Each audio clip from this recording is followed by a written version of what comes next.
আজি মুন্নিসা বেগমের সমাধি। তাকে এখানটায় জীবন্ত অবস্থায় সমাধি দেওয়া হয়েছিল, যে প্রত্যেক দিন একটা করে জীবন্ত বাচ্চার কলিজা খেত, যার কারণে কি বন্ধ না, এটা বন্ধ, এটা বন্ধ, এটা বন্ধই থাকে না, এখন আর ঢুকতে দেয় না।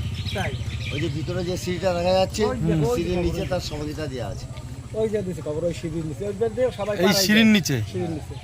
মানে এখনকার দিনে যে রোগটাকে বলা হয় টিবি রোগ, হ্যাঁ তখনকার দিনে বলা হতো যক্ষা রোগ। হ্যাঁ তো আজি মুন্নিসা বেগমের যক্ষা রোগ হয়েছিল, হ্যাঁ যার ফলে কবিরাজ তাকে বলেছিল প্রত্যেক দিন একটা করে জীবন্ত বাচ্চার কলিজার সাথে যদি ঔষধটা খায়, তাহলে তার রোগটা ভালো হয়ে যাবে। হ্যাঁ সেই কিছু বাচ্চার কলিজার সাথে ঔষধটা খাওয়ার পর তার কলিজা খাওয়াটা নেশা হয়ে যায়, তখন তাকে এখানটায় জীবন্ত অবস্থায় সমাধি দিয়ে দেয়।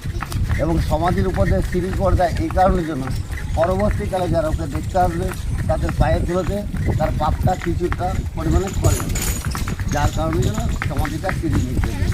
মানে সমাধি, ওর সমাধিটা সিঁড়ির নিচে। হ্যাঁ, ওই মেয়েটার নাম কি ছিল? মেহরুন্নিসা, আজি মুন্নিসা বেগম, বা তার আর এক নাম হচ্ছে জিন্নাত উন্নিসা বেগম। আজি মুন্নিসা জিন্নাত উন্নিসা বেগম। যেমন মির্জাপুরের একটা কিন্তু অরিজিনাল নাম আছে, সবাই জানে মির্জাপুর, কিন্তু মির্জাপুরের অরিজিনাল নাম হচ্ছে সৈয়দ মীর মোহাম্মদ জাং বাহাদুর জাফর আলী খান। এত বড় নাম বললে আপনার মুখস্থ থাকবে।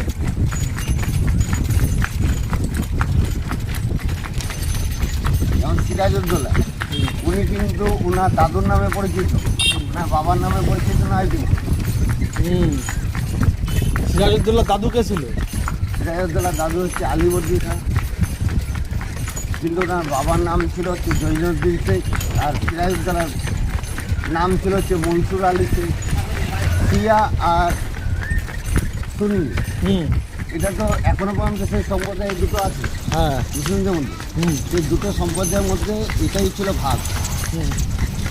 সিরাজউদ্দৌলার বাবা ছিল একজন টাঙা ছিল, উনি ছিল আমিনা বেগমকে পাঠশালায় পড়াশোনা করাতে নিয়ে যেত, এবং তাদের মধ্যে প্রেম ভালোবাসা হয় এবং সিরাজউদ্দৌলায় জন্মগ্রহণ করে। এটা কিন্তু আলীবর্দী খান মেনে নিতে পারেনি। মানে সিরাজউদ্দৌলার জন্মটা কি আরেকবার বলো? সিরাজউদ্দৌলার যে জন্মটা, মানে তার যে বাবা জৈনুদ্দিন শেখ, হ্যাঁ সে ছিল টাঙ্গা ছেলে। হ্যাঁ উনি আমিনা বেগমকে পাঠশালায় পড়াশোনা করাতে নিয়ে যেত, এবং তাদের মধ্যে প্রেম ভালোবাসা হয় আমিনা বেগমের সাথে। তারপরে সিরাজউদ্দৌলার জন্মগ্রহণ ও অবৈধভাবে, আচ্ছা, মানে বৈধভাবে নয়, অবৈধভাবে। কিন্তু সেটা আলীবর্দী খান মেনে নেয়নি, যার কারণের জন্য সিরাজউদ্দৌলার বাবাকে কোথায় কোন জায়গায় সমাধি দেওয়া হয়েছে বা মেরে ফেলেছে, এটা ইতিহাসের মুখে কিন্তু আজ পর্যন্ত আমরা খুঁজে পাইনি। সিরাজউদ্দৌলার বাবাকে